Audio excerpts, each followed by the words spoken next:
అవి ఎట్లుంటాయంటే సూదుల మాదిరి పొడుస్తాయి. దొడ్లు వేసుకుంటామో సూదుల మాదిరి పొడిసేట్లేదు. మనం బాధ పెట్టేట్టు ఏమైనా ఉన్నాయంటే మనం చేసి చెప్పుకోని లేదు. దాన్ని మాత్రం భద్రంగా దాచిపెట్టు. ఈ మంచి పనులను వజ్రాలు ఎవరైనా బజార్లో వాడేసుకుంటారు, ఆడబెట్టుకుంటారు. జోబిలో కూడా పెట్టుకోరు.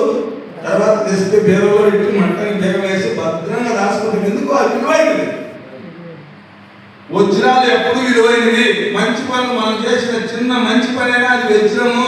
వజ్రాన్ని ఎప్పుడు నువ్వు బయటకు పెట్టద్దు, బయటకు పారేసుకోవద్దు. వేస్ట్ అయిపోతుంది. అది ఏ దొంగ పోతాడు బయట పారేసుకుంటే. కాబట్టి జాగ్రత్తగా పెట్టుకోవాలి దగ్గర. ఎవరో దోషపై నీరు కల్పించద్దు. ఇప్పుడు ఒక విత్తనం ఉంది, భూమి లోపల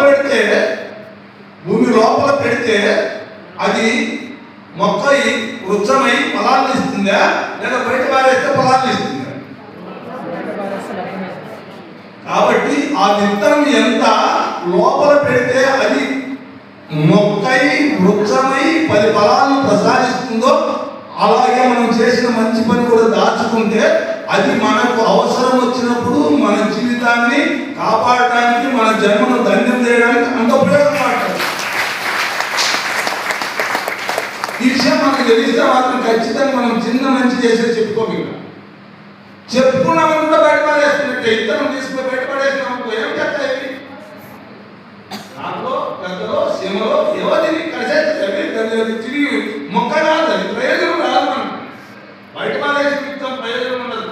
భూమిలో పెట్టిన విత్తనమే ప్రయోజనం ఉంటుంది. అదే కానీ నువ్వు చేసిన మంచి కూడా నువ్వు గుప్తంగా ఉంచుకున్నప్పుడే దాని ఫలితం ఉంటుంది. అవి పారేసుకున్నావు అనుకో, చెప్పుకున్నావు అనుకో, పారేసుకున్నట్టే లెక్క. పారేసుకుంటానా లేదు? ఇప్పుడు చెప్పండి, మనం చేసిన మంచి పనులు చెప్పుకుంటానామా?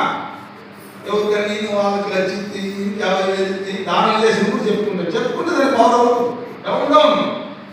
ఇప్పుడు అది కాకుండా ఆ లెక్కలు కాకుండా నా పేరు ఎక్కితే నేను లెక్క ఇస్తానండి. గుడికి లెక్క ఎప్పుడైతే పేరు పడిందో ఆ 90% ఎక్కిపోయింది. అప్పుడు పుణ్యం లేదు, పుణ్యం నీ దగ్గర